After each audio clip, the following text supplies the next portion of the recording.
New setup, who dis? Yeah, of course there's gonna be tech problems with a new setup. What'd you expect, bitches? Hey, happy Monday, Lego!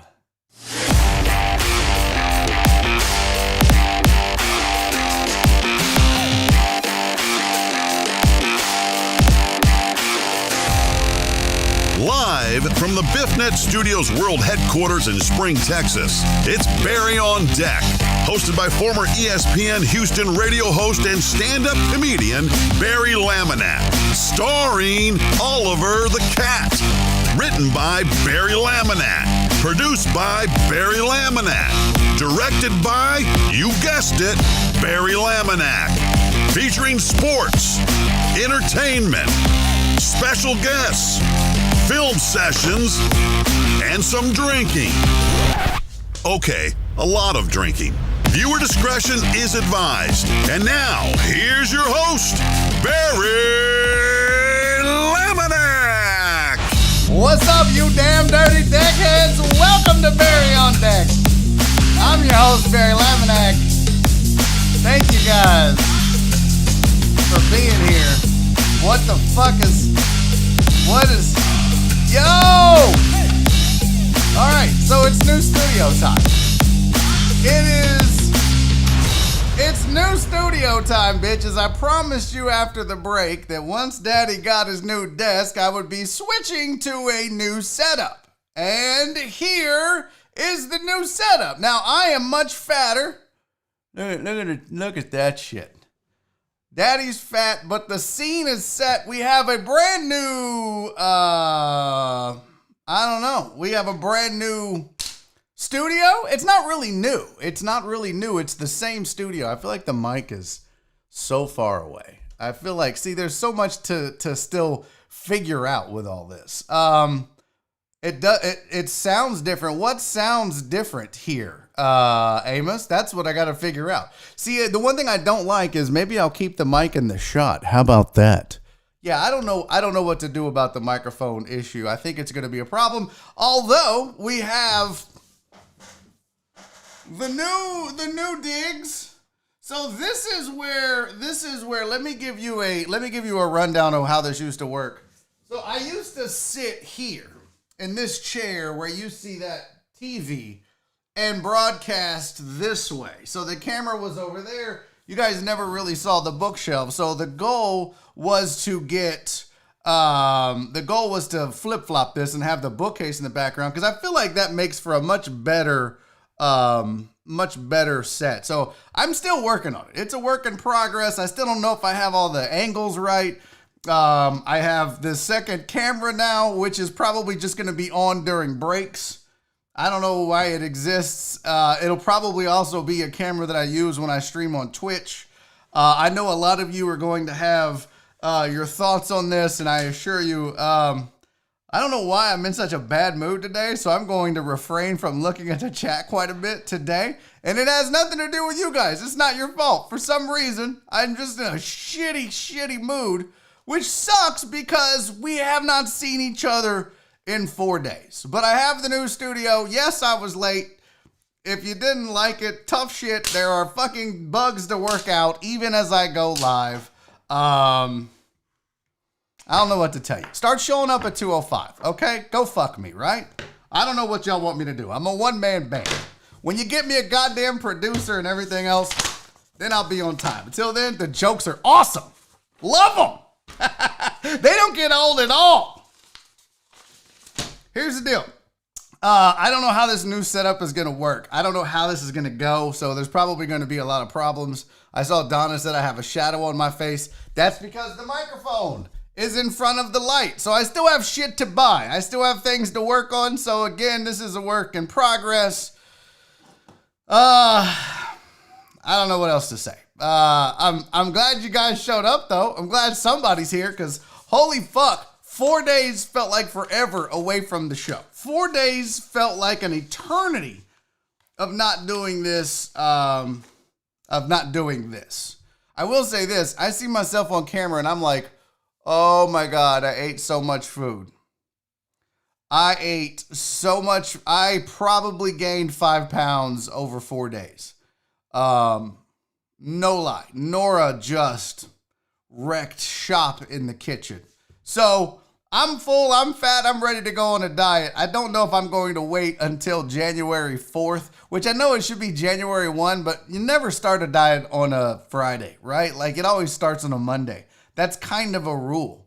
You have to start your diet on a Monday. And if you break said diet on Tuesday or Wednesday, you got to start all over. You got to go back and then but you can't start over until next week. So you have to go back the following Monday, do your diet again. That's just how this shit works. So that's where I'm at on the whole getting fat thing. I was like, oh my God, I was messing around trying to figure out the studio thing here, and I had the camera on, and I was looking at myself. I was like, Jesus, it's a good thing I don't stand up all the time, because holy shit, Daddy is fat.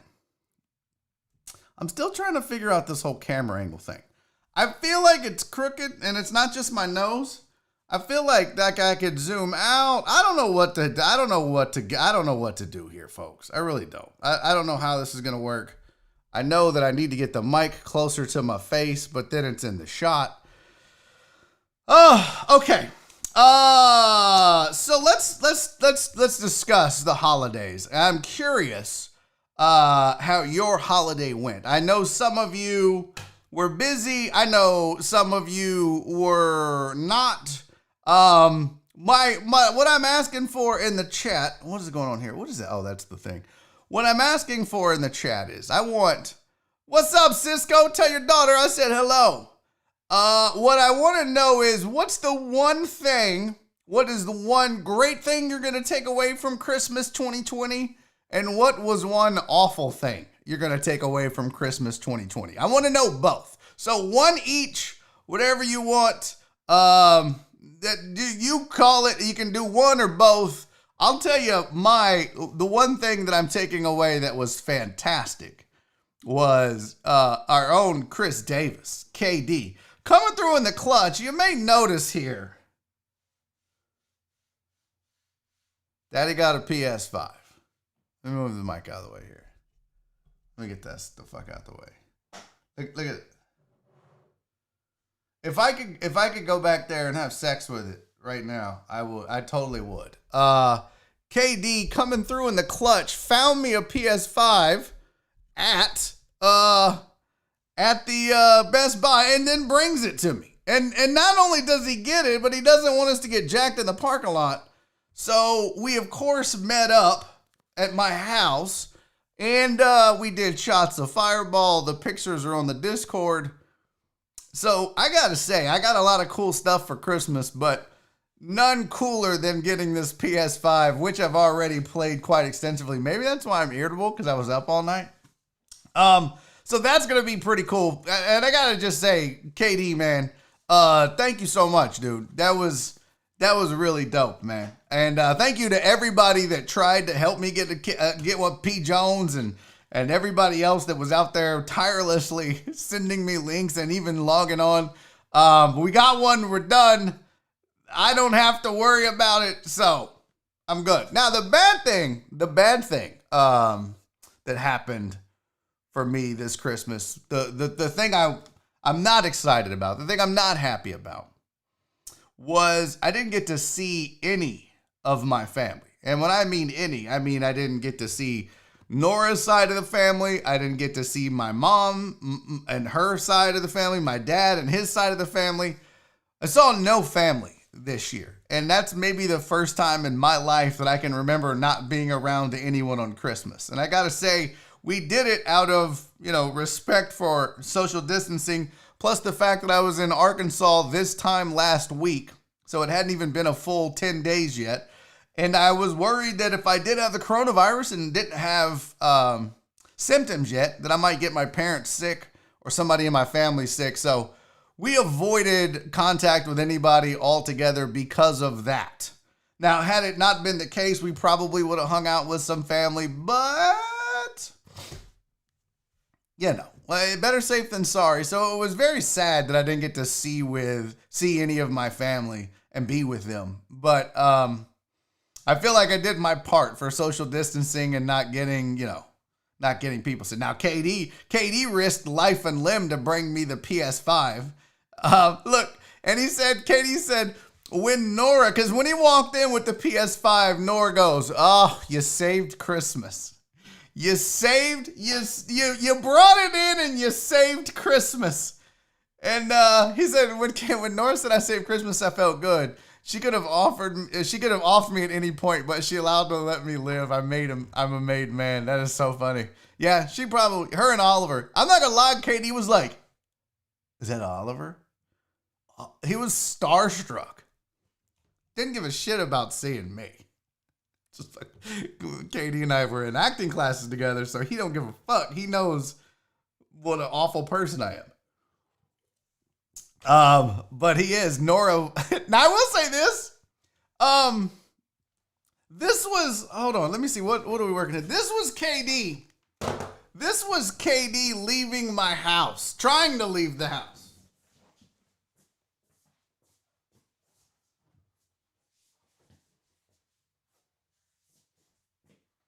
I don't know how, I don't know what, you know what, so here's what happened.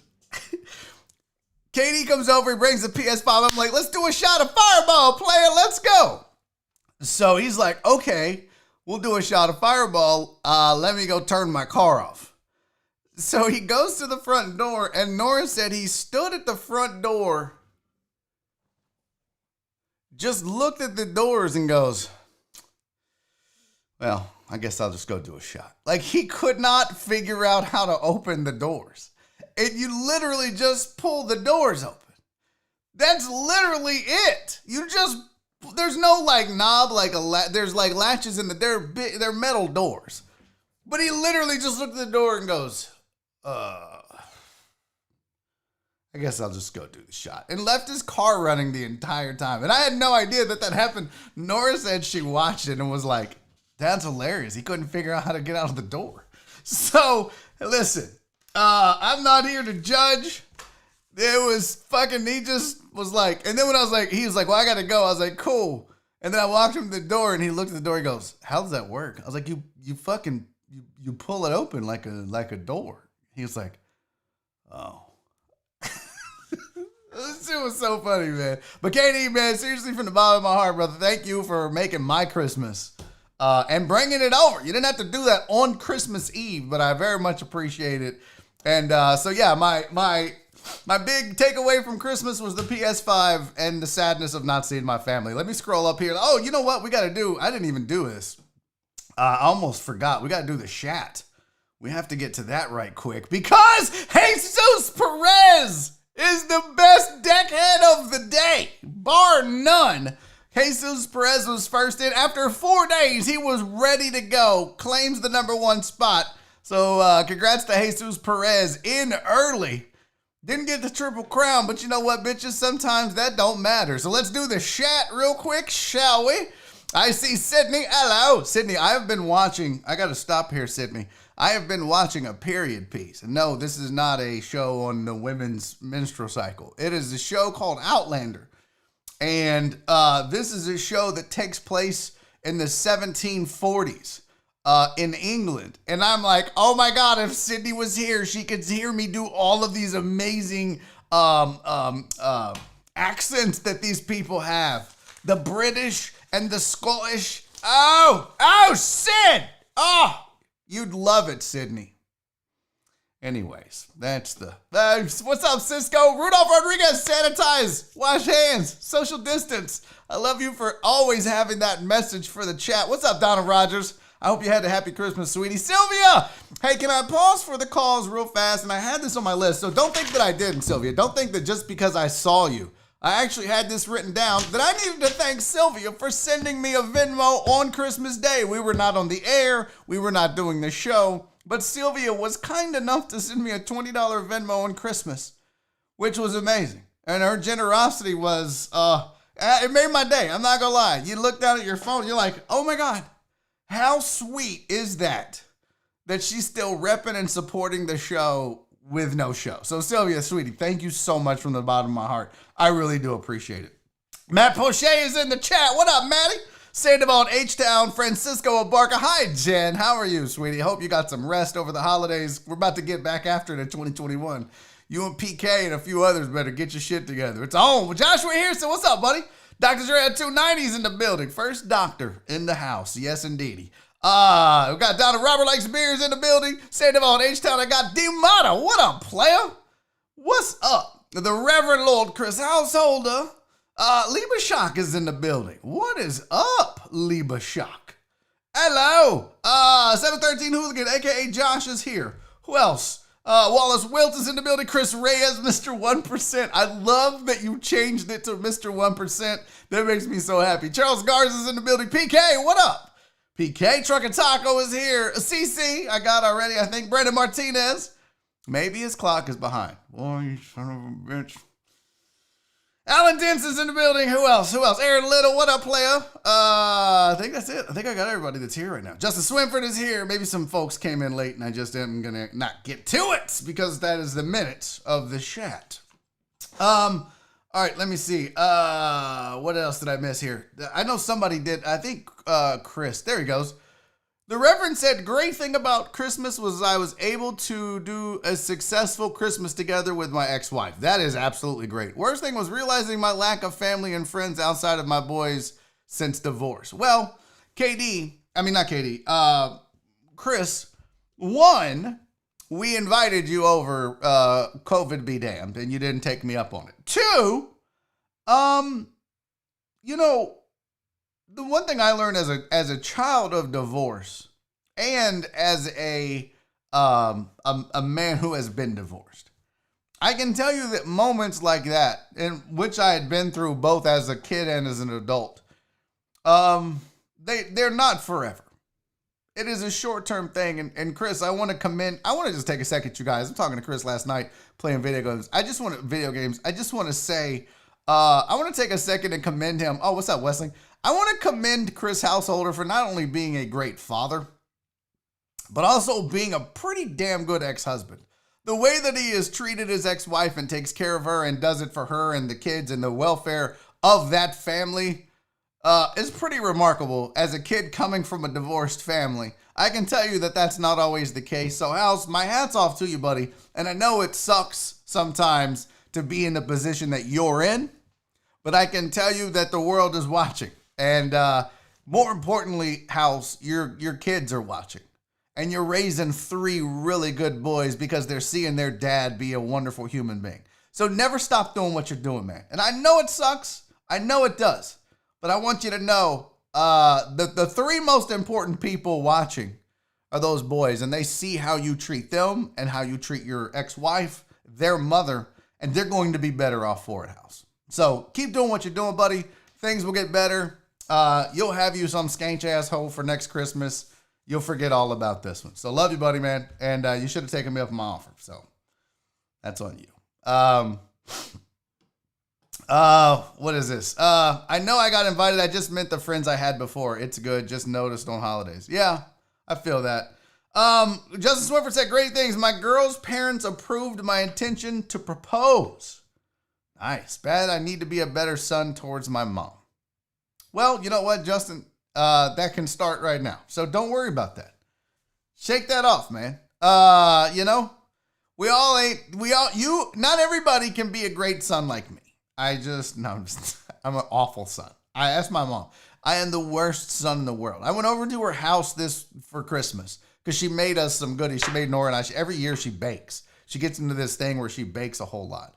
And she baked cookies and chocolates and all. And I went over to get them and she's like, well, come on in. I was like, Mom, I can't come in. That's the whole point of the 6-foot rule. That's the whole point of us not spending the day together is I don't want to get you sick. And I could see the disappointment and sadness on her face. And it really bothered me to see that. But I'm doing it because I don't want to get her sick. She's already had the coronavirus once. And she thinks she's, can't get it again, which is absolutely not true. But it sucks, man. And I felt like an asshole by doing that. But, you got to do what you got to do sometimes, man. And Justin, I don't know the situation with your mom, but I'll tell you this. You're probably not as bad of a son as you think you are. We're always harder on ourselves. But you know what? There's always today, and there's always tomorrow to start again. So, let me see. What is this? Bridgeton CC? I don't know what that is. I don't know what this is. House is the man. What? What am I missing here? I wish my parents could have been amicable after they got divorced. Yeah, that's a tough one. That really is. It's divorce is never good, man. Divorce is never good. My parents' divorce was awful. It was bad. Like, I can remember, and this is just me being honest with you guys. My parents would probably hate me for saying this, but whatever. I don't give a shit. I remember when, what time is it? Do we have time for this? I'm sure you guys don't give a fuck about hearing. Hold on, we just got to do a quick camera check. What up? Okay, listen, I didn't install that bitch for nothing. We're going to go to it on occasion. Actually, that's going to be the break camera, which I don't have a break video for you today. But when we go to break, you'll see that that's going to be up there. So if I forget about it, yeah, I'm going to be picking my nose on camera. So it's whatever. Okay. What was that? So, my parents got divorced. Oh, I think my keyboard's about to die. My parents got divorced when I was 6 years old. And it was a pretty bad, pretty messy divorce. In fact, I remember I was maybe 6. And I recall, I was sitting on the couch with my mom and my dad, and then my dad took us in the room to tell us, and it was, my mom wasn't in there, which it was a pretty ugly thing.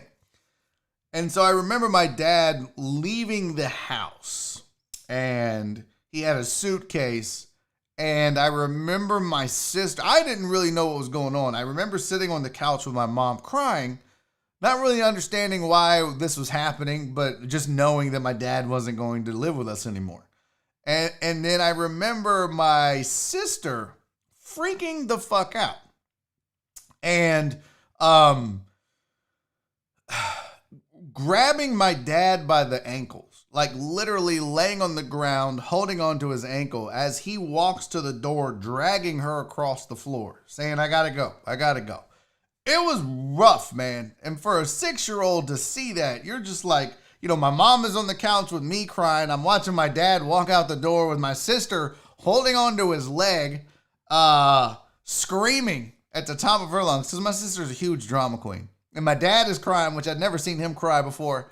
It was pretty bad, man. And I tell you what, it's one of those things where you think this is going to have such a horrible effect on me as a human going forward. But I think what it actually made me realize is that, sometimes things happen that make you stronger, and that make families stronger, and that make people stronger. And I think that was the case for a lot of us in the family.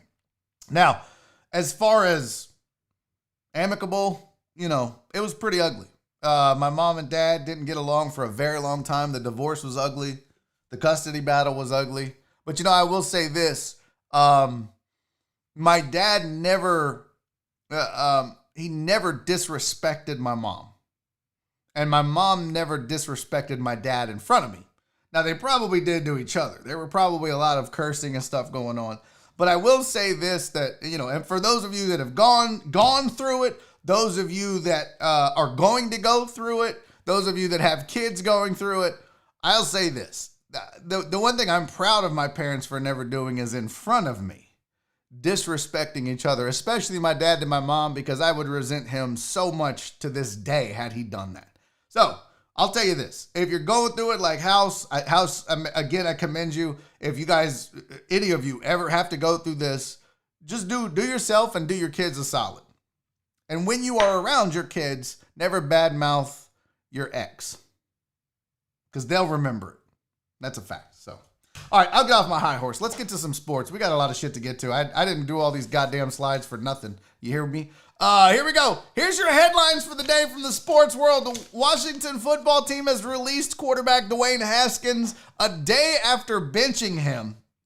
It got ugly in Washington, and that didn't last long, and all of that goes because of the COVID issue, because of his poor performance, and because of the fact that he's been a flop for the most part, and the fact that I think it was 3-10 is Dwayne Haskins' record as the Washington football team quarterback. So that's not off to a great start, and Washington said, listen, we can do better, so forget this, and they have released Dwayne Haskins.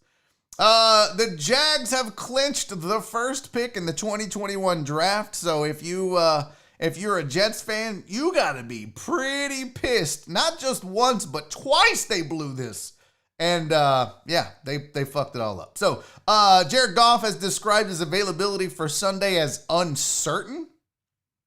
He has said that the thumb is bothering him. If you don't know, he hit his thumb on the helmet, and he said he popped it back in and played a few more, but he is listed as uncertain, and that is a huge game coming up against the Arizona Cardinals, so that's a big one. Karl Anthony Towns is going to miss several games with a dislocated left wrist. He had surgery on his wrist earlier in this last season, I believe it was, but it was not the same injury. Sources are saying that the Padres are nearing a deal to acquire Blake Snell from the Tampa Bay Rays. Padres are going to be an absolute nightmare if this deal happens for the next couple of years. With the young core that they have in that lineup, now they got, mind you, they had Clevenger that they added before the trade deadline last season. That's going to be a nasty-ass team if they get their shit together, especially with this young arm that they have coming up. Hall of Fame knuckleballer Phil Niekro dies at the age of 81, so rest in peace to rest in peace to Phil Niekro. Died at 81, notorious knuckleballer at that. All right, here's your NFL Week 16 scores. If you missed it, Friday, the Saints absolutely destroyed the Minnesota Vikings, 52-33. Alvin Kamara was 6, count them, 6 touchdown, I don't know why my count was rushing all of a sudden, but you know what? You raggedy bitches, deal with it. Alvin Kamara was 6 touchdowns. Drew Brees throws 2 interceptions, but it doesn't matter. Saints absolutely put a whooping on the Vikings, 52-33. Bucks beat the Lions, 47-7.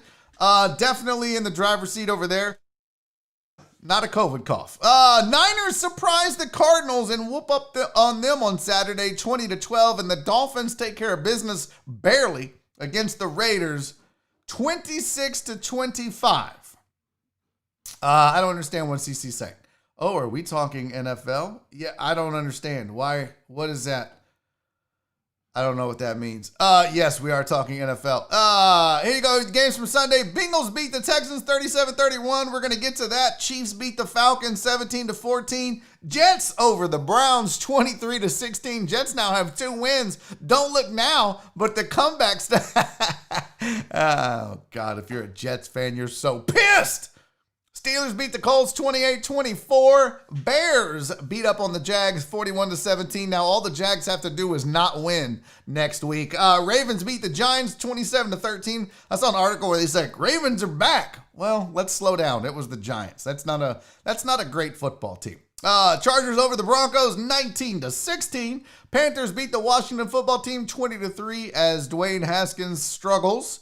And Cowboys beat the Eagles 37-17. We'll talk about that. Ezekiel Elliott shows up with a 100-yard game. Andy Dalton doesn't look like Andy Dalton, pedestrian backup Andy Dalton. He looked like starting Cincinnati Bengals Andy Dalton with 377 yards and 3 touchdowns, as the Cowboys not only get a great offensive performance, but a great defensive performance as well. Seahawks beat the Rams 20-9, and Packers over the Titans in just an ass whooping 40-14. Not a COVID cough. Sorry, I don't know why I'm coughing so much all of a sudden. This isn't good. I said we break them down, so let's break down all 3 of the games that most of the people in the chat give a shit about, okay? So first and foremost, let's talk about this Texans team. Let's talk about this Texans game. Let's talk about what the fuck happened here. Here's your box score, Texans fans. So if you were to just look at the box score, you'd be like, you know what? Offense put up some. Bro, this Texans defense is so bad. The Texans defense is so bad They gave one of the worst offenses in football a memorable day. 540 total yards, 170 yards on the ground, 370 yards through the air. It was just, this defense is absolute God. You can talk about the fact that Deshaun Watson doesn't have weapons. You can, and I'll hear that argument because it's a fact. He doesn't have weapons. I get that.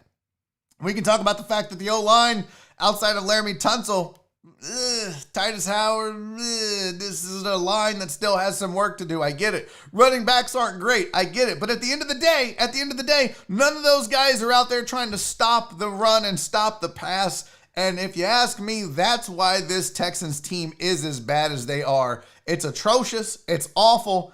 The Texans are 4-11. And if you were one of those 4 teams that they beat, well, goddamn, you're pathetic. Because this Texans team is legitimately one of the worst teams in football. And lest ye forget that the Dolphins are going to have themselves potentially a top 5 pick because the Texans are so bad. So there you go. There's your box score. Texans lose 37-31. Didn't win a single category in the box score, plus didn't win the game. And everybody's like, oh, well, that was a good back and forth game. Listen, I had the game on in the background while I was working on this office. And I can tell you right now, and you hear, oh, David Johnson looks like the old David Johnson for a play, for one play. And that's the problem. Is the guy has the burst. He's got one good play in him a game. You're not going to be a good running team in the NFL if your running back has one good play in him per game. It's just awful, man. It's so goddamn sad. So let's talk about something positive, shall we? Let's talk about these Cowboys whooping up on them Philadelphia Eagles. Cowboys improved to 6-9, but hey, there's still hope that the Cowboys could actually win this division. What? What? I know. It's crazy talk, but it's true talk. It's real talk. Cowboys have a legitimate shot. Now, they need Washington to lose. And then, in fact, there's this. Oh, no, I don't need that. Where's the goddamn playoff machine at? The NFL has a playoff machine. Let me share my screen here for a second. I'm going to show y'all what the playoff machine looks like here. Because I want to, and we're going to go over the box score, I promise you. But let's just take a look-see here. Let's take a, nope. Get off my screen. Get off my screens. All right, let's go over here. Oh, look, we'll even switch. Can we switch the camera to Fancy Pants? Okay. Now, here, we'll do this. I'll put me over here. All right, so here's your playoff machine, right? So the way this works is real simple. You can go through and pick like, oh, what if Buffalo wins tonight? Then what happens? And it'll adjust the playoffs accordingly. So you see if I have Buffalo winning, they sit at the 2 seed, where Pittsburgh would fall to the 3 seed. If the Bills lose, Pittsburgh would be in the 2 seed, Bills would be in the 3 seed. And then you go to week 17. So if you go to week 17, let's just look at the Cowboys and the Washington football team. If I pick both of them to win, Cowboys miss the playoffs. So the Cowboys need the Eagles to beat the Washington football team or a tie. They either need the Eagles to win or a tie in that game, and they have to win in order to win the division and make the playoffs. But if Washington wins, or even if Washington loses and the Cowboys lose, then the Giants actually end up making the playoffs. If there's a tie in that game, Washington would get the tiebreaker as long as Dallas would get the tiebreaker as long as Washington loses. But if Washington wins, no matter what happens between the Cowboys and the Giants in week 17, Washington controls their own destiny, basically. So if Washington wins, they're in. If they lose, then the winner of the Giants-Cowboys game wins the division and is in the playoffs. And everybody else is going home, as you know. So that's kind of the scenario, or as the intelligent people, the scenario. That's the scenario over there in the NFC East. So We'll see how it shakes out. Cowboys control their own destiny. Actually, the Washington football team controls their own destiny. And yeah, that's a good point. Total Dallas says if Alex Smith doesn't start, that could be trouble. Absolutely. That absolutely could be trouble. White Magic, that's no humble brag with the PS5. I literally just spent 20 minutes talking about it. The only reason it's there is where would you have me put it? Look, I even have my old fancy computer. Look, I'm going to move this. I even have the whole fancy computer over there, which I don't have turned on. Hold on. See? What would you have me do with it, White Magic? Put it on the floor? Huh? I don't think so, pal. You always know there's going to be one hating ass dude that flexes in the chat. Oh, they're flexing. Oh, no, this is the new setup. This is camera B. Or whatever. Punk ass White Magic. By the way, I'm gonna owe White Magic $50. Maybe. Oh, man. You know what? There is hope. Hold on. Appreciate you, Dre. Y'all remember at the start of the season, when the Texans had traded DeAndre Hopkins to the Arizona Cardinals, I said, there's no way that D-Hop is going to finish top 5 in the NFL in receiving yards, leaving Deshaun Watson. No way! With Kyler Murray as his new quarterback? No way! So, some bitch.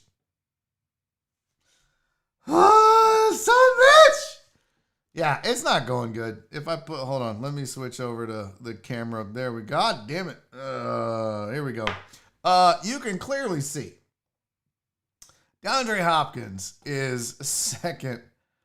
Yeah, it's going to happen. And I'm donating the $50 thanks to White Magic. I'm going to donate it to operationsmiles.org is where the $50 is going to go. So first of all, hats off to you, White Magic, for not just putting the $50 in your pocket. He would rather me donate the $50 to a wonderful organization like operationsmile.org. So that is exactly what I will be doing with it.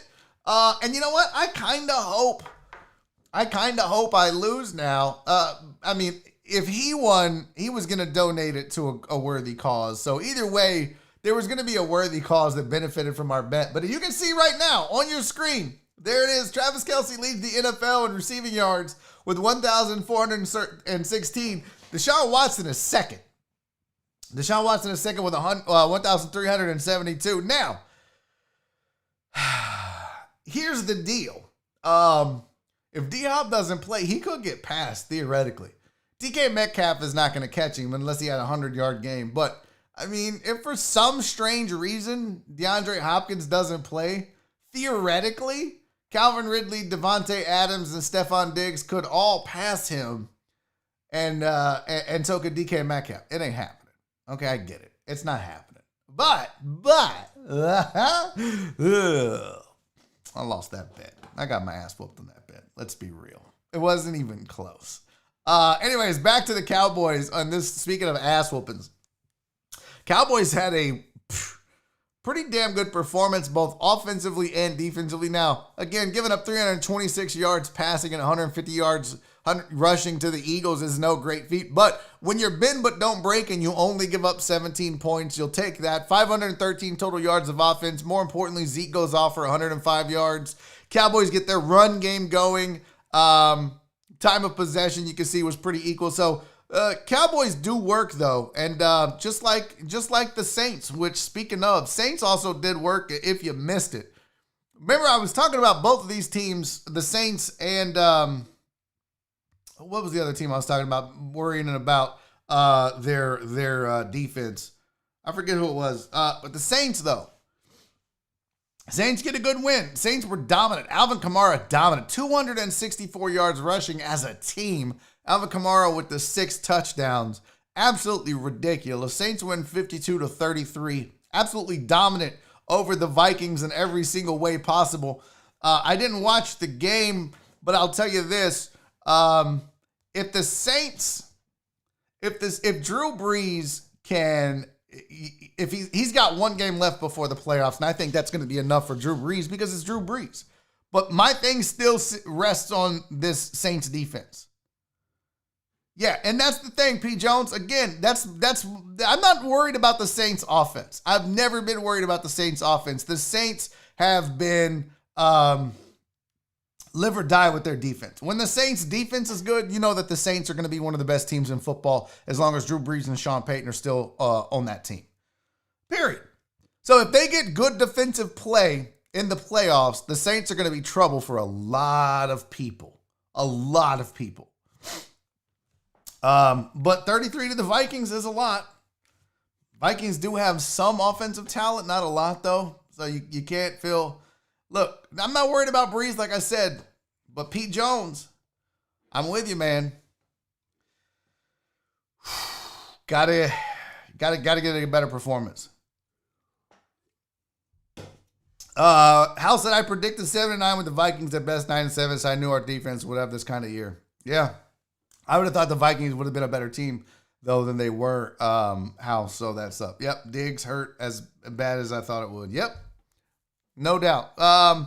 P. Jones said AK scored more than the whole Vikings team. Pretty sad, right? 6 touchdowns? Pretty disgusting. What's up, Tony Garson? All right, so there's your box score from the Saints game. So there's your box scores. I took care of you, Cowboys fan. I took care of you, Saints fan. I took care of you, Bengals fan. Fucking Texans. Hey, speaking of the Texans, if you missed it, J.J. Watt was once again irate after the game. And this is what he had to say in his post-game press conference about playing for the Texans. We're professional athletes getting paid a whole lot of money. If you can't come in and put work in the building, go out to the practice field and work hard, do your lifts and do what you're supposed to do, you should not be here. This is a job. We are getting paid a whole lot of money. There are a lot of people that watch us and invest their time and their money into buying our jerseys and buying a whole bunch of shit. And they care about it. They care every single week. We're in week 16 and we're 4-11. And there's fans that watch this game, that show up to the stadium, that put in time and energy and effort and care about this. So if you can't go out there and you can't work out, you can't show up on time, you can't practice, you can't want to go out there and win, you shouldn't be here. Because this is a privilege. It's the greatest job in the world. You get to go out and play a game. And if you can't care enough, even in week 17, even when you're trash, when you're 4-11, if you can't care enough to go out there and give everything you've got and try your hardest, that's bullshit. So that's how. I think there are people every week that still tweet you, that still come up to you and say, hey, we're still rooting for you. We're still behind you. They have no reason whatsoever to. We stink. But they care. And they still want to win, and they still want you to be great. That's why. Those people aren't getting paid. We're getting paid handsomely. That's why. And that's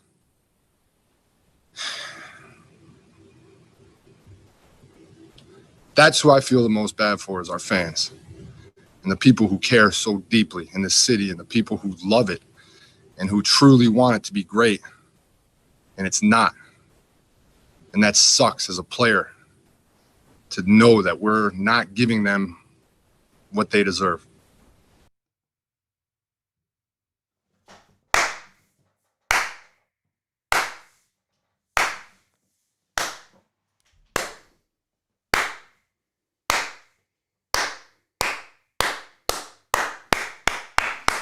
Gotta give J.J. Watt the old 1980s slow clap. Holy shit!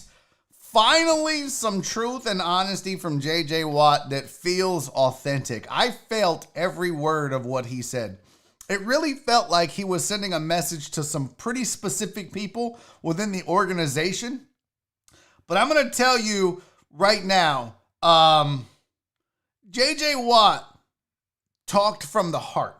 J.J. Watt spoke. Look, a lot of what J.J. does and says is calculated. He's a PR guy. He knows what he's doing. We all know that too about J.J., that he's got a pretty pristine reputation and he's going to do things that allows that to continue. But he cursed twice. He said shit and bullshit in front of the media. Jesus Watt said bullshit. Because he's sick of it. And he was exactly right. I was waiting for him to start yelling fuck 1,000 times like I do. I was here for it. He did not do it, but I was here for it. And the thing is, when an athlete talks like that, when an athlete speaks like that, and he is sincere like that, I really believed what he said. I really feel like he's had enough of this bullshit. And I think what it really is it's the culture inside of that Texans locker room. Like, people don't give a shit.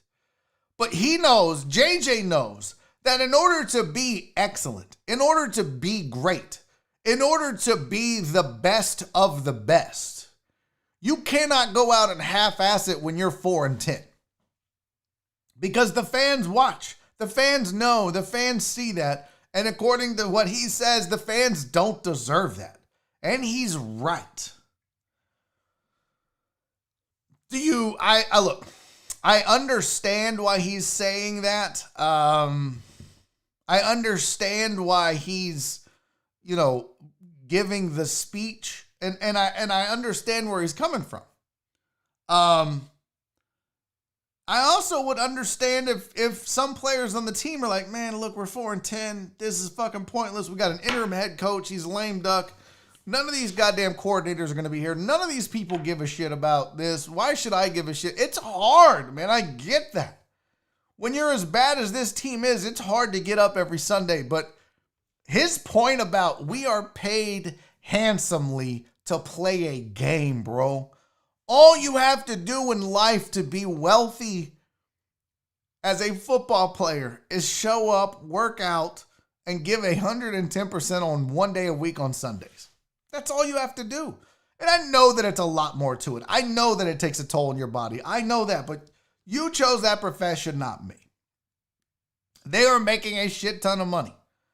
I really wanted to hate this speech by J.J. Watt. I wanted to be able to pick it apart. I wanted to be able to say, that's bullshit. That's all hyperbole. That's all just him, being the drama queen.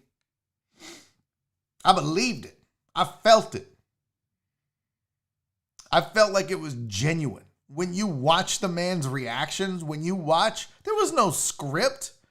There was was it calculated? Did he plan it? Oh, I'm sure he had some shit in mind for some people that he's already said that to. Think about what he said, folks. He talked about not showing up on time, which y'all know me. I am so punctual. But he talked about not showing up on time, not working out, no effort. There are people in his mind that he is focusing on when he's talking about that. There are people that he has directed that towards. And the thing is I'm reading over and over again how J.J. Watt wants to finish his career in Houston because he wants to play alongside Deshaun Watson and that he admires Deshaun Watson and he wants to be here when things turn around. So I get it. I mean, I admire him if he does want to stick around. If I'm JJ, I wouldn't want to be here. I wouldn't want to be here at all. I'd be like, man, send me to a contender because this is a sinking ass ship. And I feel sorry for Deshaun Watson, but I paid my dues with this organization. I'm out.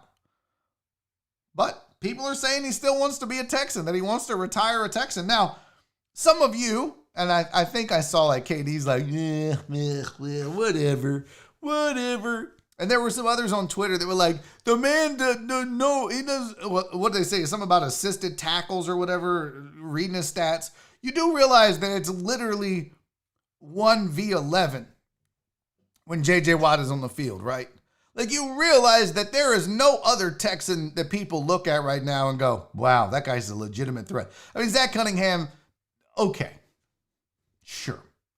But in the pass rush, is Whitney Merciless or Zach Cunningham putting the fear of God into anybody? Is Justin Reed this is not a good defensive team. All the money that they've invested in that linebacking core, supposedly one of the best in the NFL, I thought was one of the best in the NFL. They're playing like absolute ass.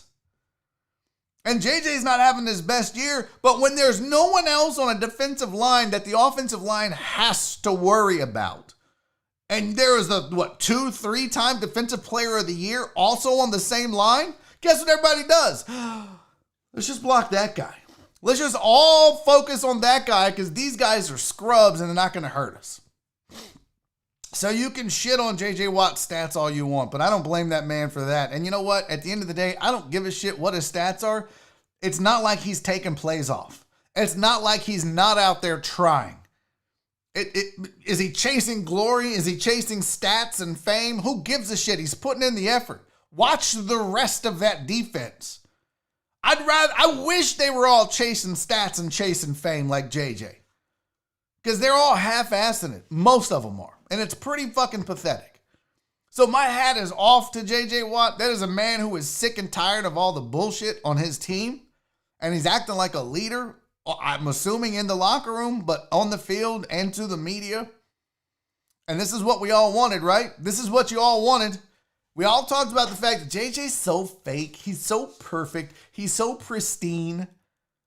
And then he starts letting loose with some curse words and some real talk, and a few of you want to hate on that. That man is never going to win in your eyes, and that's fine. But I'm going to tell you right now, I've been a critic of J.J. Watt. I've been a supporter of J.J. Watt. But I'm going to tell you, authentically, I believed it, and I'm here for it because it's exactly what the rest of this team needed to hear. Too bad it's one game to go, but he hit the nail on the head. 1,000%. I wouldn't give a shit if they got rid of all 10 starters on this team during the offseason and just started over. I'd be fine with that. All right, now we got to get to a break. It is 2:56. We still have another hour of the show. We still haven't even finished up the sports. We got to talk NBA. We got the season kicked off. We got to talk a little bit about your Rockets who finally played. We got to talk a little bit about Bronny James and some rumors swirling around. Plus, in hour number 2, we're going to talk about Nostradamus and his predictions for 2021. And we're going to talk about maybe you and me one day will be doing this show from Mars. It's probably not going to. Listen, hey, we're going to take a break. We're going to be back right after this. Don't go anywhere. Go grab a friend. I wish I was prepared enough to say I had a break video for you. I don't. I could run you last week's break video, but that would be pointless. So just watch or don't, but be back in 5 minutes. Go smoke, go poop, go pee, go do whatever it is you do during the 5-minute break. We're back in 5 right here. It's Barry on deck. Stick around.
number 2 of Barry on Deck. I'm your host, Barry Laminack. Thank you guys for sticking around through the break. Here we go. By the way, I never told you. Today, episode number 161. And too bad we're not going to be here. We're not going to be here Friday for New Year's Day. I don't know if I'm going to do a show or not, to be honest with you. I think the way this is going to work on Friday, New Year's Day, is if Nora is off, probably no show. If Nora is working, show. Kind of like we did for Christmas. I feel like this is still crooked for some goddamn reason. I feel like it's all just crookedness, but it's whatever. I don't know how to please you. By the way, I saw in the chat, Chris Reyes said that the alcohol is entirely too far away. That's the alcohol. And I agree with that. So I would put it over here. But this desk is very like slippery, like stuff slides. So my concern is if I put it over here, it's gonna fall off and break. But I did grab some because it is time that we do a shot. It's the first shot of the week. And so, yeah, I do got to get something like over there. You're right, PK. I need some sort of tray or something like that. Oh my gosh, that just sounds so pretty. So we're just gonna do this here shot of Jameson, and we're doing it for you guys. God damn it.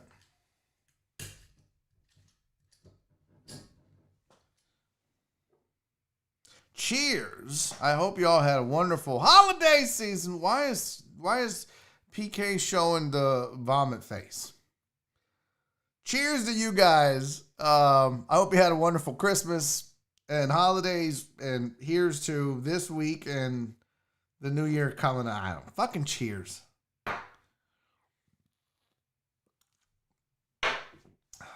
That was weird. I don't know, that was weird. I feel like my light is hot. Guys, I got a lot of shit to work out on this new desk here. You know what I could do? Hold on, squad.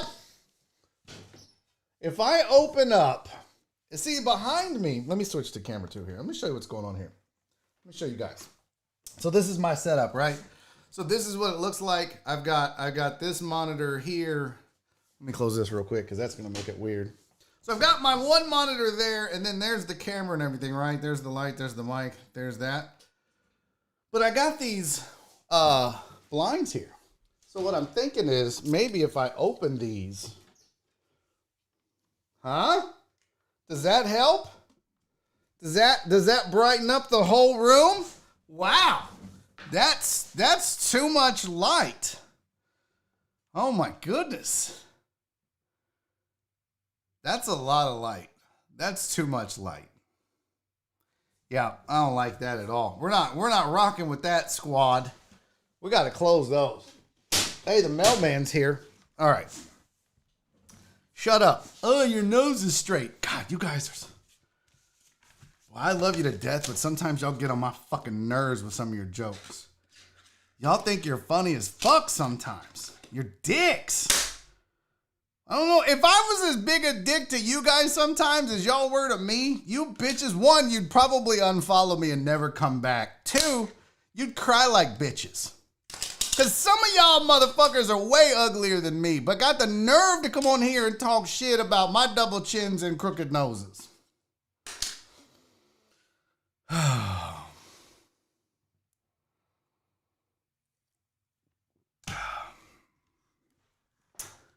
I need another shot already. I'm telling y'all, today's not the fucking day. Well, this is what's bothering me the most, though, is I think this whole thing is just offline a little bit or some shit.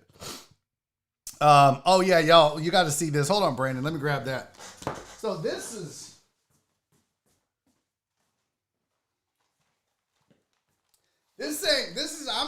I'm 5'10".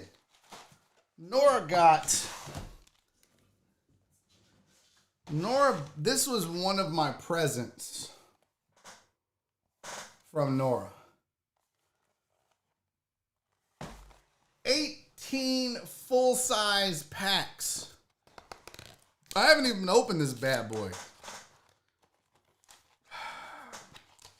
I don't even know what this looks like on the inside. Oh, look. Oh, son of a bitch. Look at that. Look at. Oh, my God. Oh, my God. Squad, what do we have here? Holy shit. This is literally a tray of diabetes is what this is. So this is my wife. I tell my wife, babe, I'm really fat. And, oh, you guys thought it was empty? Y'all thought it was empty? Come on, fam. Hold on, let me put this back.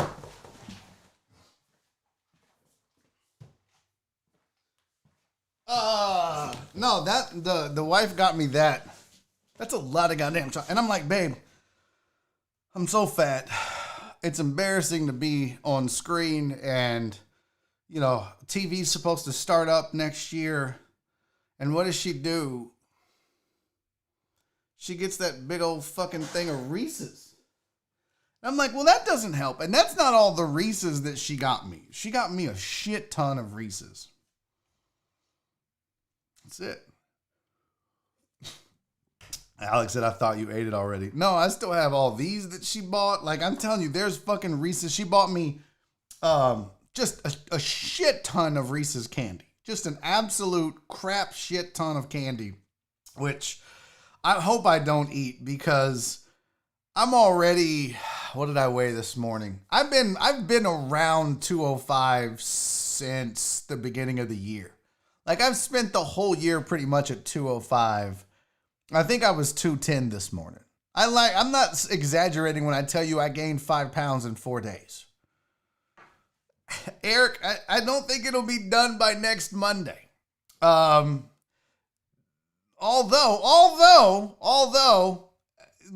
this is what, I don't know if you guys do this or not, but I'm definitely like this. Like, if I say, okay, New Year's resolution, I'm gonna lose weight, which I have to, by the way, squad. Nora signed me up for, so I'm on her insurance now because she got the new job. She's left where she was. She's at a new hospital. It's up here in the Spring Woodlands area instead of driving to the med center. So that's a big plus. But so she had new insurance and she put me on that insurance, right? Well, on the insurance, they have this thing where it says, you have to, like, it's this Virgin, what's it called? It's Virgin Jewel or some shit like that. Oh, I don't know. I downloaded the app. Hold on. I'm 5'10". Another one. I'm 5'10". I think that's considered obese. It's called Virgin Pulse. And so the way that her insurance works is in order for us to not get an increase in her insurance, we have to do certain things throughout the year and accumulate points. So we have to you have to walk so many miles with your tracker on so that it's like, oh yeah, you got in this many steps or you got this walk or you did this or you did that. That's right, Sylvia, Virgin Pulse. And so I'm like, so basically they're going to hold us accountable to she's like, yeah, and if we don't do it, our insurance costs go up. Fuck. So now I'm kind of have,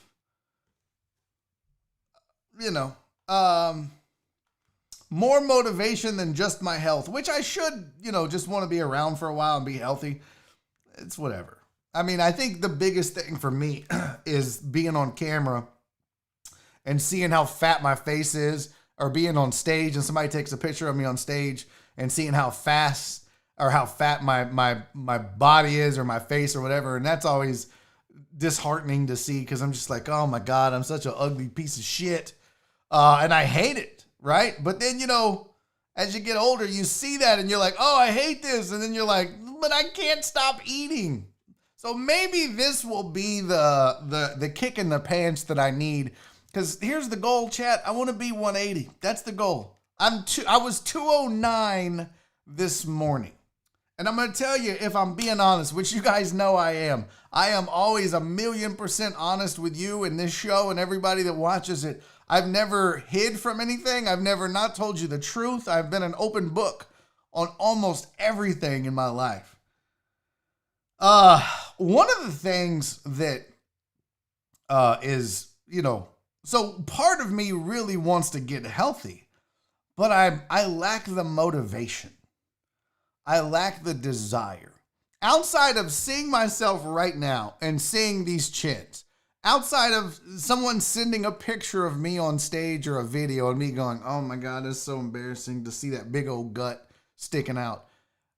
That's all well and good, but then when it comes time to eat, I'm like, I love food. And I'm not motivated to go run. I'm not motivated to work out. I have no motivation to get healthy other than my vainness. And in the past, being vain and wanting to look good for you guys and on stage was all it took. But at 46, I think I don't even give a shit about that anymore. I don't know how to get motivated. And Hal said motivation is my issue. That's the problem. This is why we did the weight loss challenge. This is why I did the weight loss, or we came up with the weight loss challenge on The Usual Suspects. It was a way to motivate you guys and motivate us. Everybody had to weigh in. Everybody was held accountable. Everybody was made fun of on air if you didn't lose the weight. I mean, it was a big deal, and it was the motivation, right? Like in the past, when I had done weight loss challenges at work, that always helped. I know, like when I worked at Cisco Foods, or when I worked at Halliburton, or when I worked at DCSS, which became Proficient. When I worked at these places, we would do weight loss challenges as a team, and everybody would put in $100, and you had a chance to win $1,000. That's all the motivation I needed. But now I don't have that. I'm just like, well, I can just maybe if I'm funny, they won't look at how fat I am, and that's the reality of it. That's where you're like, well, I don't know. I don't know what to do to get motivated. That's the problem. So another one said, start with a little bit at a time every day. That's the easiest way to get into a habit of something. Good point. Yeah. PK, remember losing 9 pounds in September? I wanted to. Believe me, I wanted to. But I guess I just didn't want to bad enough. Because I didn't. I got like 3 pounds in and was like, but hamburgers are delicious. Set up a reward system for every 5 pounds lost, reward yourself. That's not bad, but Justin, I don't know. If I'm being honest, I just don't know that I would. I don't know. Oh, shit. Justin said, I got motivation. No PS5 until you drop 20 pounds. Motherfucker. All right, so somebody else do the show, because I'm going to be... Fuck that. Bro, I'll stand here and jog in place and do this goddamn show. You're out of your goddamn mind. I do need to do something. I need to find, the motivation has to be, what I've learned is the motivation has to be real. You know what I mean? Like you have to really want to, it's like an addict. It's like an addict. When you're ready to quit, when you're ready to get sober as an addict, it's up to you. No one else can tell you when to do it. No one else can tell you to do it. You have to decide on your own. D-Mata said, Barry, if you get to 180 pounds, I got $50 with your name on it. Man, I appreciate you, homie. I appreciate you. I'll never see that bill, but I do appreciate your willingness to help out. That is super sweet of you, D-Mata. Very much so. Cece's eating a McRib, and she says it's heavenly. Cece, I gotta tell you, I have a video waiting to be cut up. Where did it go? I wish I could find it. I haven't cut it up yet, but it's my experience eating the McRib. I don't know why I said it like that. McRib? The McRib. Do I have it over here? I don't know what I did with it. I have lost it. Son of a bitch. So I guess I'm not going to cut it up because I've lost it. But I did a whole video of me trying to McRib. Gotta say, not good. You'll just have to wait to see it, but it was not delectable. It's pretty gross. Pretty fucking gross, CC. All right, let's get back to sports. We still got basketball to discuss. We still have the Rockets to talk about. Not these. No. Hey, did you hear this? CJ McCollum said that he thinks, so this is after their win, Portland's win over the Rockets in overtime 128-126, where Harden actually played pretty well. Wood gives you hope for the future. No jokes, please. And please no Wood jokes the entire year. I can't wait to see Wood. Hey, are the Rockets playing in the morning? Because morning Wood is going to be so awesome. Oh, my God. Just fucking kill me now. But CJ McCollum was talking about his relationship with Dame Lillard. And he said, I think that besides Steph and Klay Thompson, we're the only backcourt in the league that empowers the other. I don't try to take over the game from him. We work together. Is that a shot? I feel like when you say that right after a game where you played with James Harden, who just couldn't get along with Chris Paul or Russ Westbrook, two really good top of the league point guards. One is called the point god. The other led the league with triple doubles and MVPs. And for some reason, James, it's my time to shine, Harden couldn't work with them. So I really think that this was a slap in the face. It was obviously a compliment to his, relationship with Dame. But I think this was a shot at James Harden. I'm going to be honest with you. I don't believe for 1 second that he was just saying this to say this. I think this was an absolute shot at James Harden, and I'm here for it because it is 100,000,000,000% fact. Katie said, how is that a shot? Because James Harden can't do what they do. I don't try to take over the game. We work together. We're the only backcourt in the league that empowers each other. How do you not see that as a direct correlation to James Harden's shortcomings? I don't understand how you think that that's not. I mean, anybody can clearly see that at least it's shade. If not a direct shot, he's at least throwing shade at James Harden. I mean, can we agree on that? It's definitely shade, right? I kind of feel like it is. Maybe I'm wrong. That said, though, Rockets almost pull it out against Portland. NBA Week 1 is off to a pretty decent start. I'm trying to find here. Oh, this is what I wanted to show you. So I have this link here for you. It's pretty interesting. This is Katie, you're digging another hole. Yeah. This is pretty interesting. This was here was your power rankings. This is your power rankings for the NBA. Let me get this full screen here. A little better there. There you go. Does that look better there? Cool. All right. So number one this is after 1 week, obs. Hold on. Let me switch this. Let me do this. This is after week 1 obs. I need to figure out how to make that camera the permanent camera when I switch. Like if I go to this, so I guess it's just whatever camera is up at the time. Interesting. I'll have to figure that out. Anyways, here's your week 1 power rankings, right? So Lakers are 1, Brooklyn Nets are 2. Okay, I get it. The Clippers are 3. If I'm not mistaken, the Clippers just came off of a 50-plus point bludgeoning at the hands of the Dallas Mavericks and Luka Doncic. They were down by 50 at half. They lost by the biggest margin in franchise history. It's one of the most lopsided defeats or victories if you're a Mavs fan. in the shot clock era, especially that deficit at halftime, the largest deficit at halftime in the shot clock era. It was fucking weird to see it. And I get that it's one game, but damn.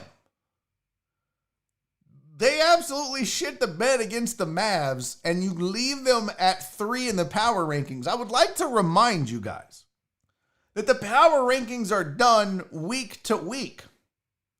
So in a week where this team loses by 50 to the Dallas Mavericks, this team should not be considered the third best team this week. I get it. 2-1. There may be no other team that loses by 50 this year. You don't get a pass this week in the power rankings. You should fall at least a little bit. Bucks are at 1-2. That's kind of weird, being 4. The Heat are at 1-1. The Sixers have looked pretty good. They're 2-1. They're at 6 in the power rankings. Celtics are 1-2 at 7. The Jazz are 8. The Nugs are 9, and the Indiana Pacers are 10. So again, you got the Nuggets at 0-2, but they're still the 9th ranked team. Phoenix Suns are 11, picking up where they left off in the bubble. 2-1 right now. They were previously 13. They're now 11. Maybe we got to start taking the Suns serious. I don't know. Dallas Mavericks are 12. They're 1-2, big win over the Clippers, but other than that, nothing to write home about yet, but they sit at 12. Blazers are 1-1 at 13. Pellies are 14. The Raptors are 15. Hawks 16. Hey, stop me when we get to the Rockets, guys. Where are they? Oh, there they are. 19th. James Harden and Christian Wood might not end up being teammates. They're not going to be teammates. It might be next year that they break it up. But look, I'm going to say this about James Harden. Read this little quotey quote that he had right here at the end. That matters, all right? That at least is the sign of somebody acting like a professional. Because James Harden can be like, no comment. I'm not saying shit. I don't want to be here. Fuck this team. Fuck these players. Fuck this organization. I'm done, and I'm just going to play and earn my check. But he's not doing that. He's not doing that. He said, Wood does a lot of things well. He made me look good tonight. And that was, of course, because Harden had 44 and 17. I believe it was 44 and 17. And Wood had 31 points. So, props to James for at least acknowledging that Christian Wood was a good fit for him. It's got to remind you a little bit of Capella at least, right? Anyways, rest of the power rankings, Sacramento's at 20. Timberwolves at 21, Cavs 22, Memphis Grizzlies 23, Warriors at 24. Poor Steph. Never thought I'd say poor Steph. Suck it, Curry! Wizards 25, Thunder 26, Knicks 27, Hornets 28, Pistons 29, Bulls 30. So there's your NBA power rankings after 1 week. Obviously, Lakers sitting on top, but hey, I wanted to see who was the... obviously, in the NBA, this doesn't matter nearly as much, but here's your undefeated teams. The Thunder are 1-0, baby, yeah, Thunder up, or whatever.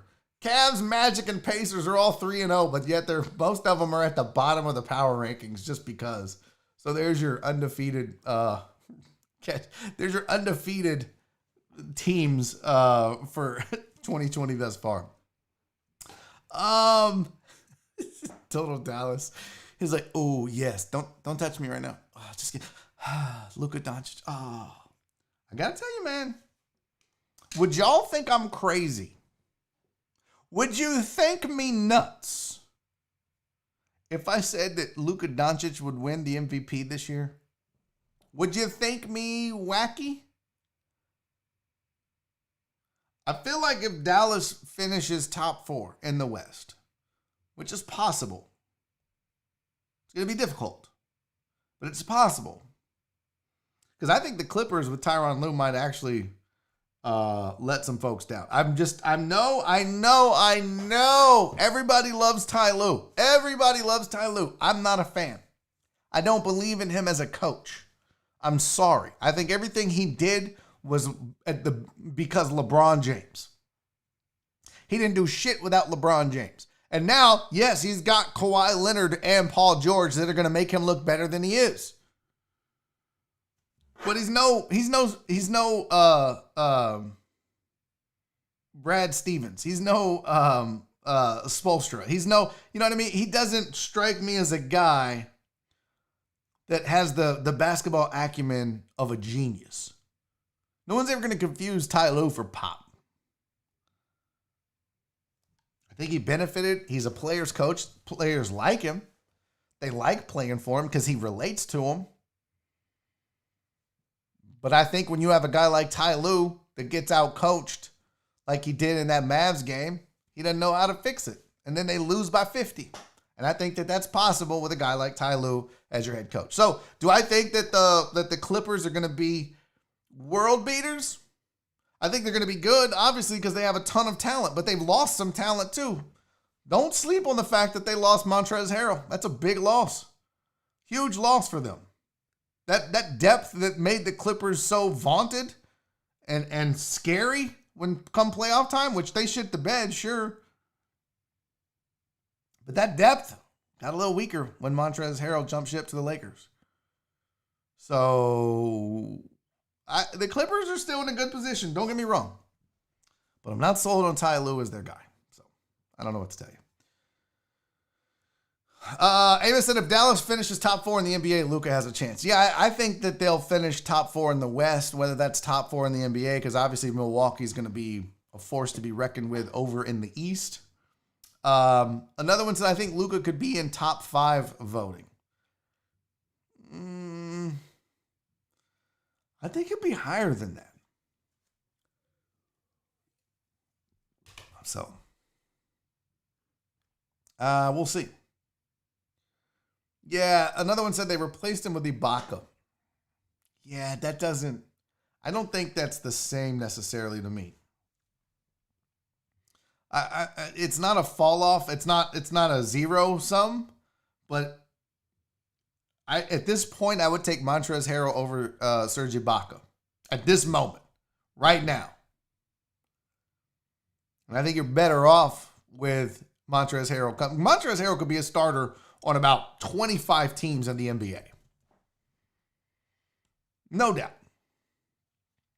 So the fact that you have the luxury of him coming off the bench was huge for the Clippers. Huge. You had 2 6-men of the year, basically. You had 2 guys that could be starters on about well over 2/3 of the teams in the league coming off your bench. That was a luxury the Clippers had. They don't have that anymore. They also don't have Doc Rivers anymore. You can blame him, but good luck. I don't know. You guys are sold on Ty Lue, and I'm not feeling it. Why is Matt Poche booing me? What are you booing me for, Matt? All right, let's get last sports story, and then we got to talk about Nostradamus and whether you and I are going to live on Mars. Oh, my God. That's why you're booing. Total Dallas said, Luka, what you made me do.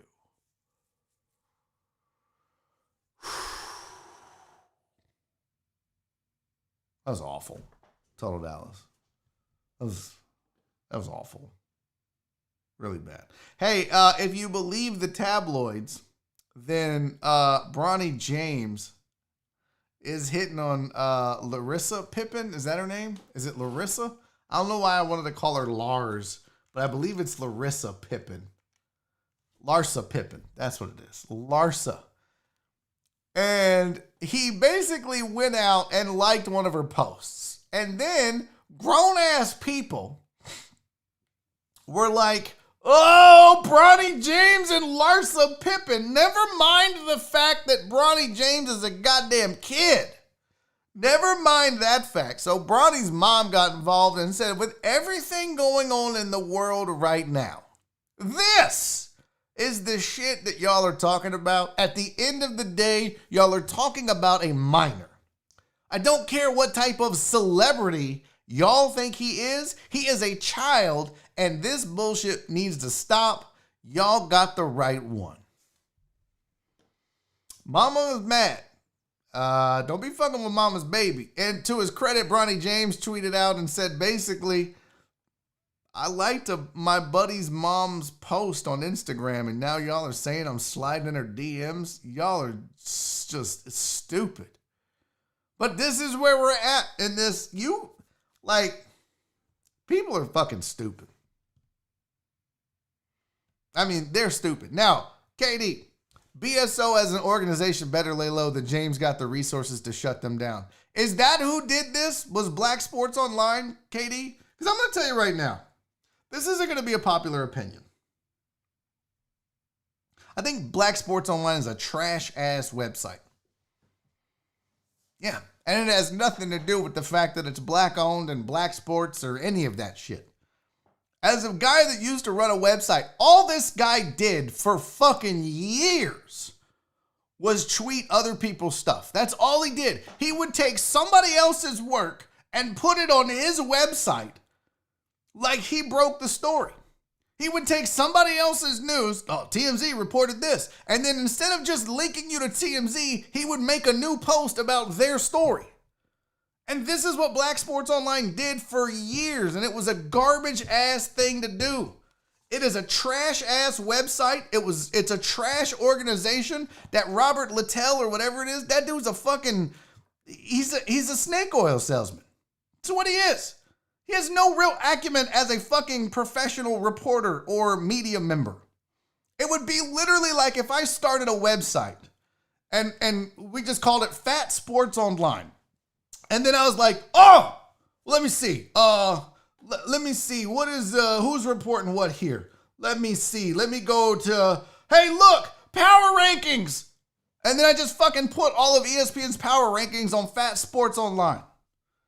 And me and Mike Jackson would go back and forth on this because Mike Jackson, by the way, shout out to The Truth. He's just signed his contract. We'll be back fighting in the UFC soon. I can't wait for it. I'm happy. I love my guy, The Truth. So he's back in the UFC. I'll try to get him on before or after. But then he, yes, Robert Littell is the Black Easterby. But Mike Jackson loved Black Sports Online, loves Black Sports Online, loves Robert Littell, loves him, tweets his shit all the time. And they'll be like, hey, bro, I'll be like, man, I don't fuck with that dude. I don't fuck with that dude because at least do your own homework. Don't copy off of other people on the test. You can't build a media empire being a fake-ass media organization. And I know that's not popular. And I know black people are going to come at me because of that opinion. But it has nothing to do with the fact that it's black sports. It has nothing to do with the fact that it's a black-owned business or he's black. It has to do with the fact that he's whack. That the website is whack. There are plenty of respected African-American run websites and organizations out there doing it the right way. He didn't do it the right way. And I never agreed with the way he did it. Never.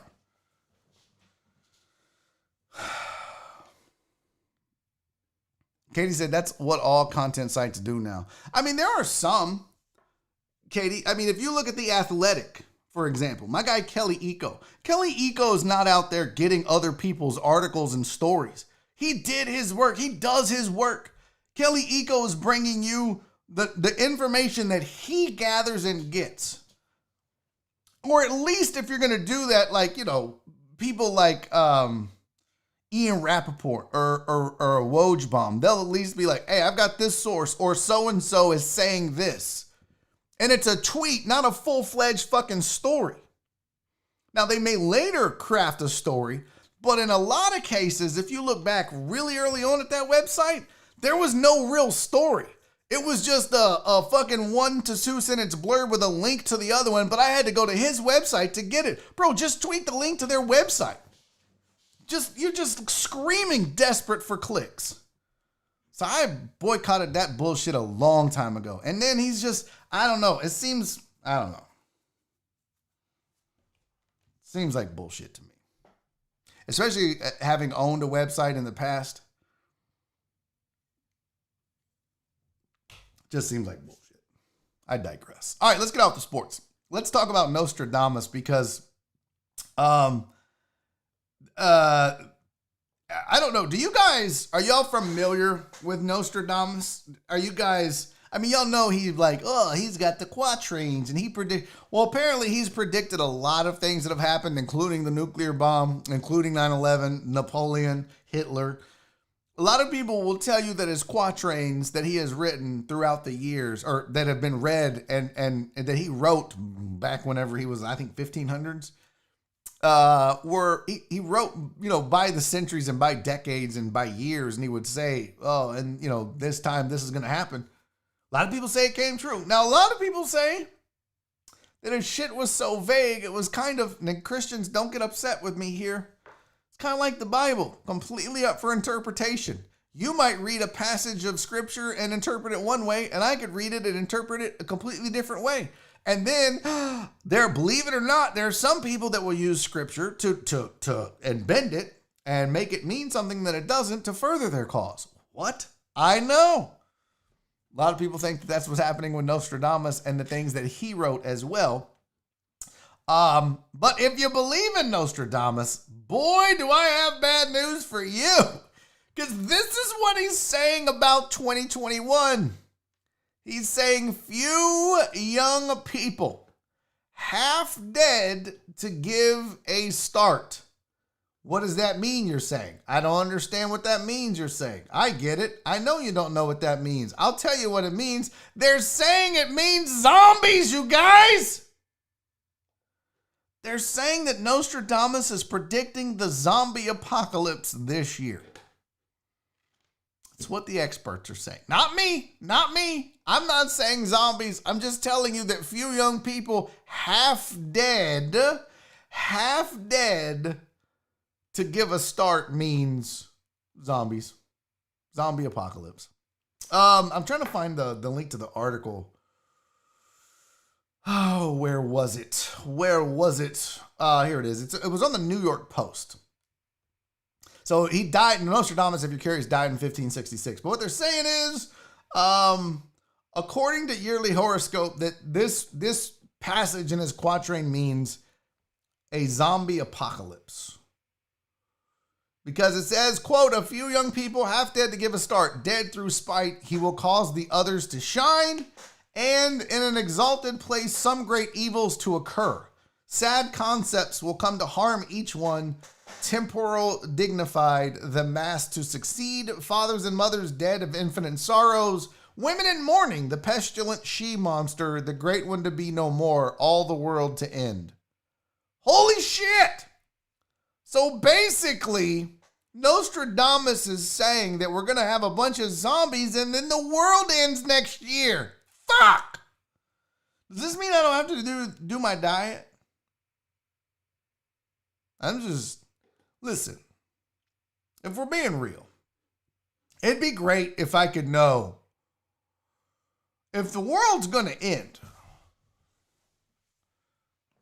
I'm eating all those. I wonder if I could sit down and eat all 16 or all 18 of those. I wonder if I would throw up. That sounds like a good challenge. Total Dallas said, is the world going to end before I get a PS5? PayPal Pete said, that damn vaccine. Yeah, that's what it is. It's making all the zombies. What else did he say? Where's the slide at? So it said, fathers and mothers dead of infinite sorrows, women in the mourning, the pestilent she-monster, the great one to be no more, all the world to end. In the sky, one sees fire and a long trail of sparks. So he's also predicting that a comet is going to hit Earth, blow us up.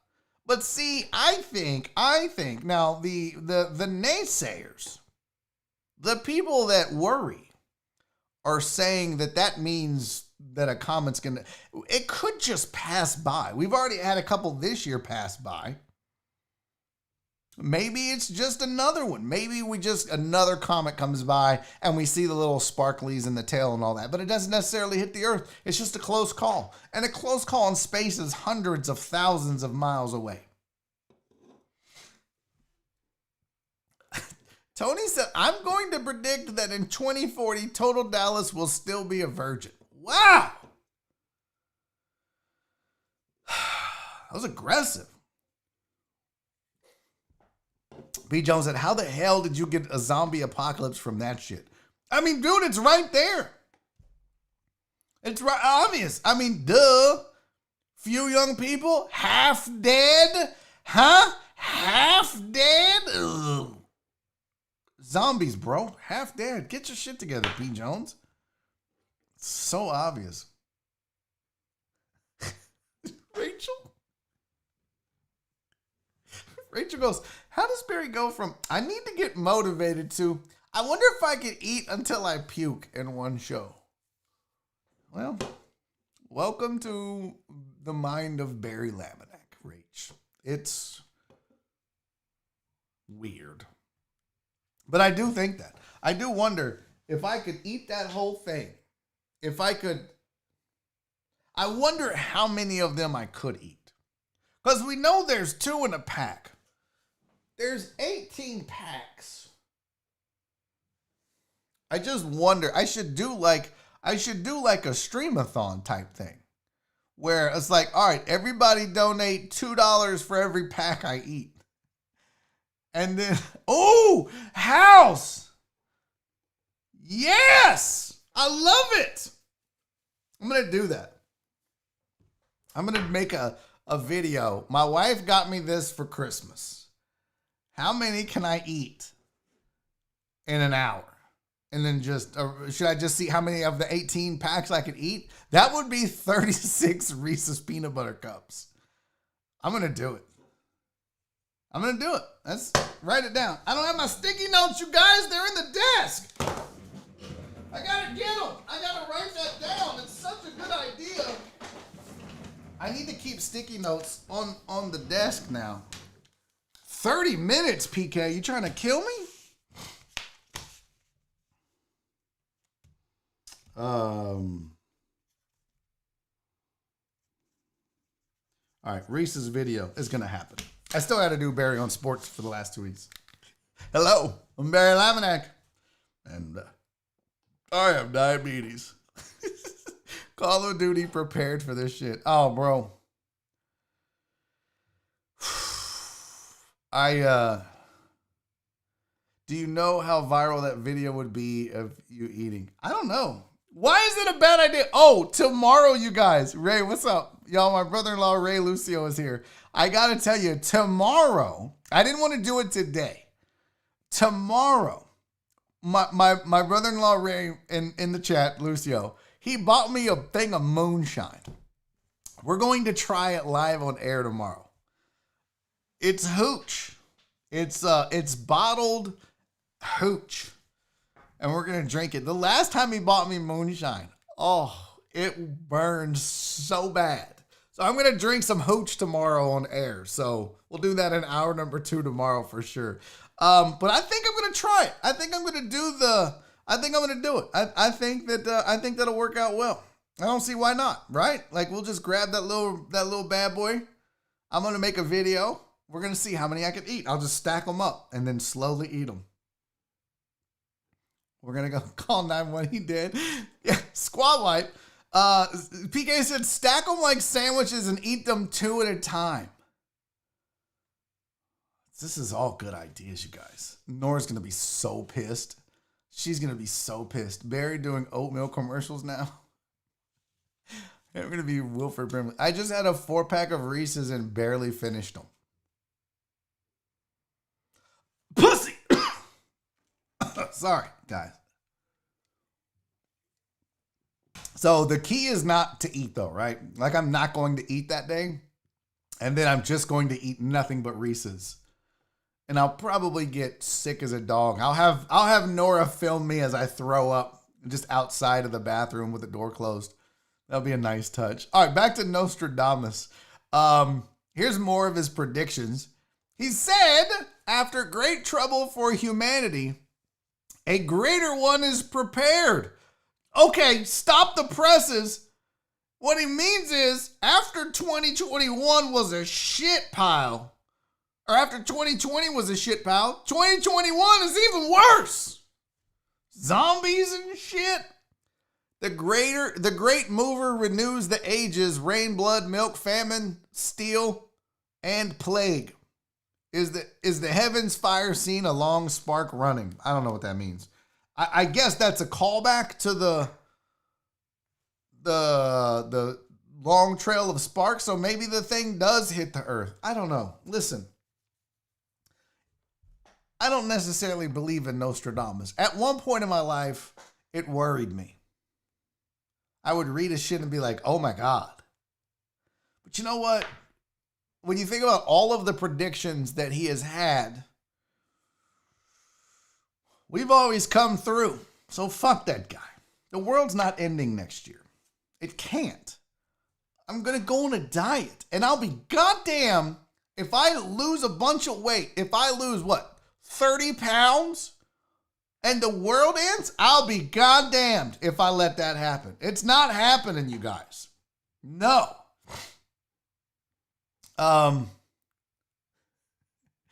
What? Rivers said in Total Dallas's defense, he has a smaller stomach to make room for his uterus. That's why I can only eat 4. Oh, that's so great. That's fucking hilarious. I love all the hate. This is Rach said I'm up for spiked coffee anytime. What? No. We're not doing that. Okay, this is one more thing I wanted to talk about before we get out of here. It's almost 3:50. This feller here. Nope, not that feller. This feller. Y'all know who that is? Y'all know who this is? Huh? Do we know? This is Elon Musk. Which, by the way, the last name Musk, not the coolest name in the world. You got all that money. You should change it to something else. I know he wants to be Tesla, but Elon Musk is on a mission. Mission? He's on a mission. He's not a Bond villain, shock. Elon Musk is on a mission to get us to Mars by 2050. He thinks that the human race will colonize Mars in less than 30 years now. Or in 30 years. He thinks 30 years we'll be on Mars. Now, let's take a gander back. It is 2020. It's about to be 2021. But let's just take a gander back 30 years. That's 1990s. Think about where we were in 1990s to where we are now.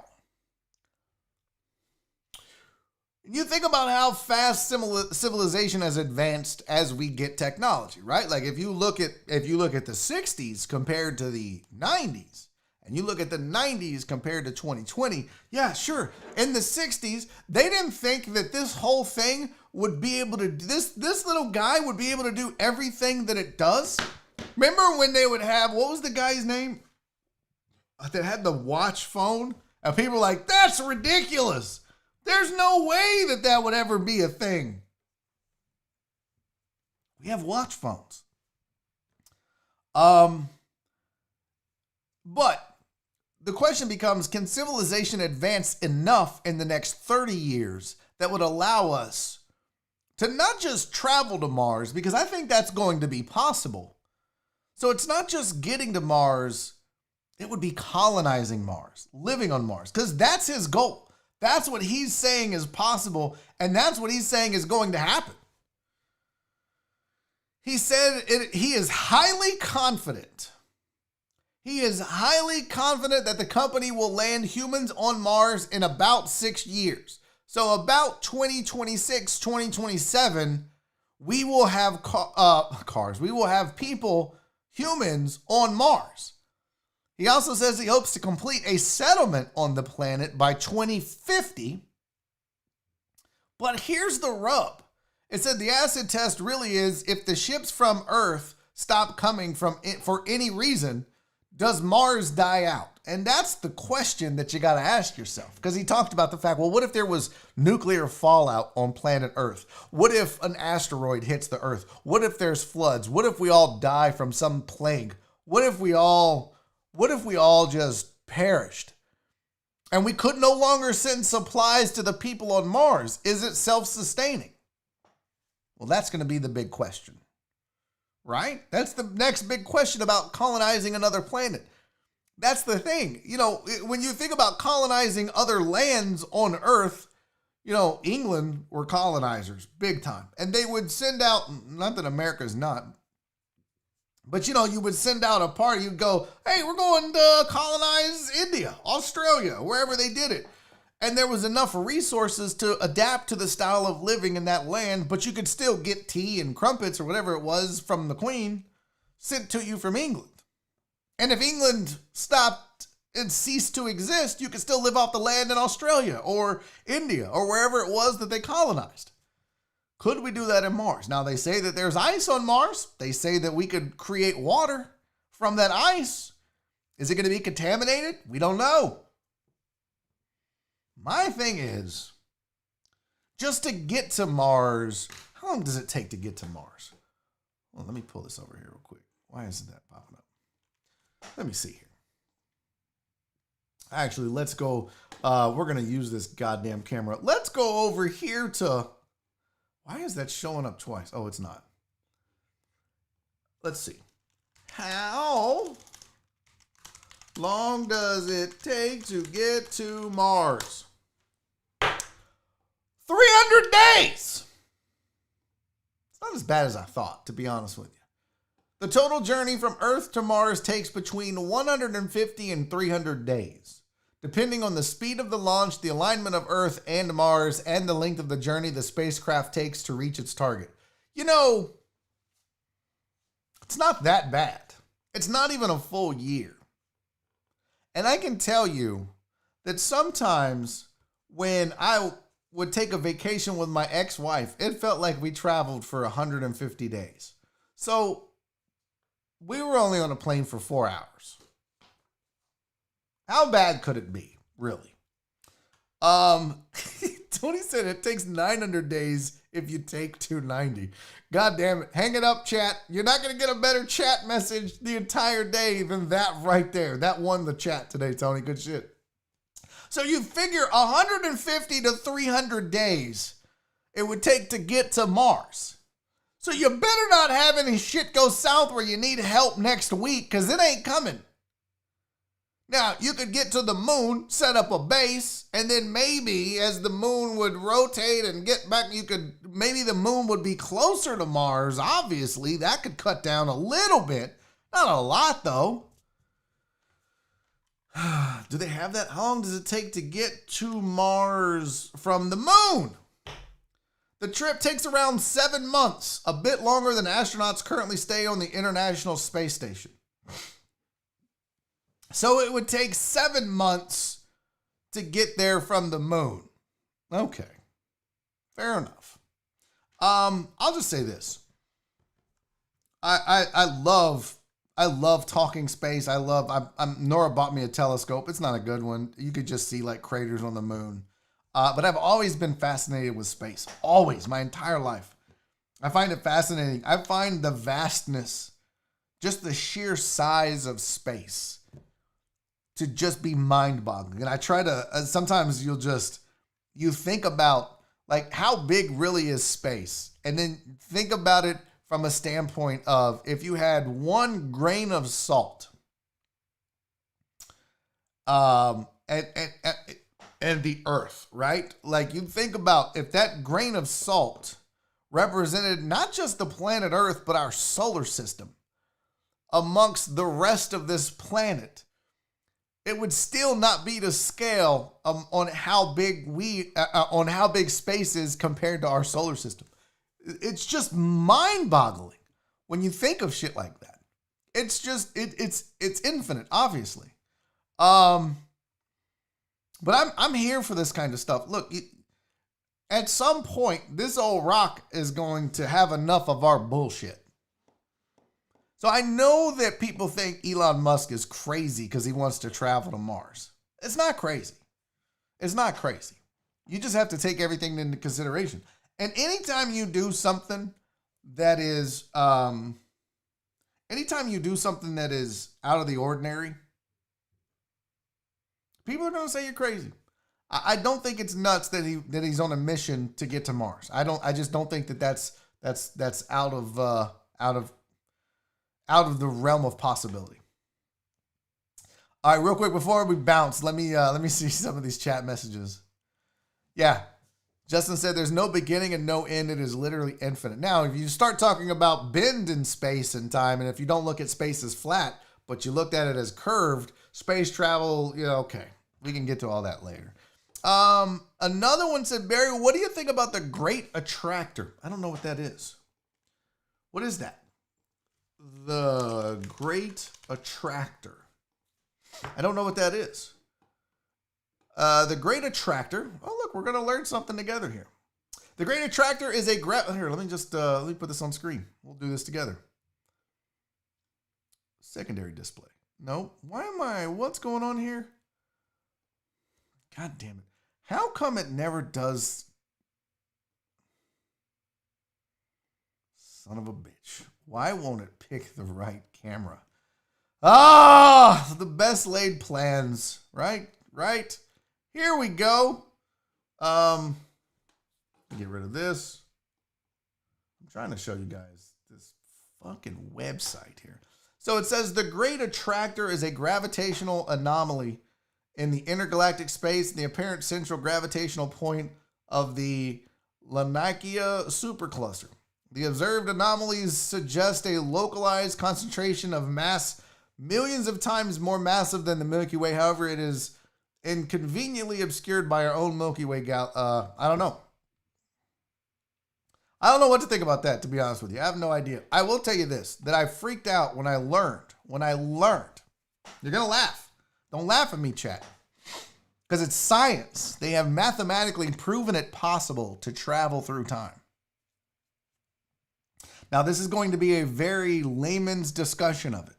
Because I read this years and years and years ago. And I don't recall the exact, I got to fix my mic here. I don't recall the exact details of it. But they basically said, if you were to slingshot around the gravitational pull of a black hole in a ship, let's say that you enter the black hole and then you circle around it. When you come back out, because of the time that it would take versus around the black hole and the gravitational pull or something like that, versus what would be going on in regular space, not occurring at the rim of the black hole. No sex jokes, no butt jokes.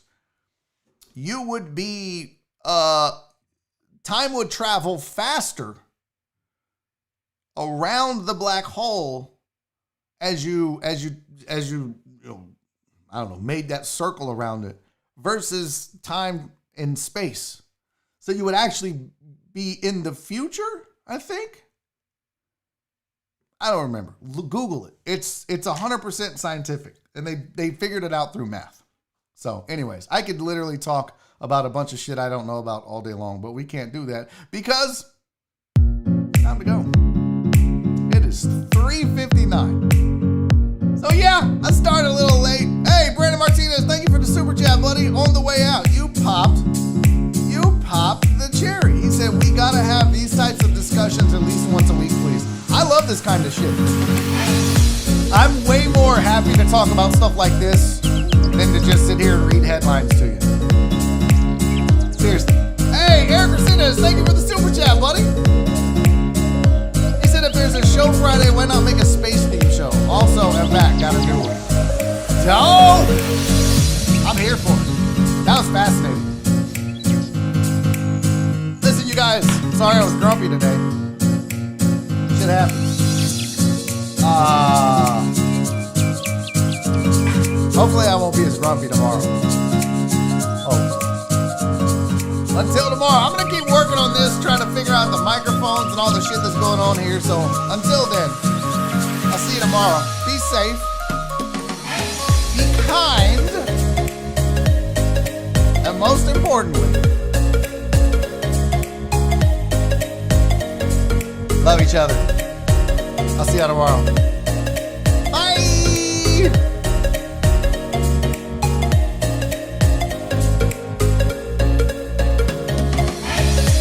Daddy's making a YouTube video!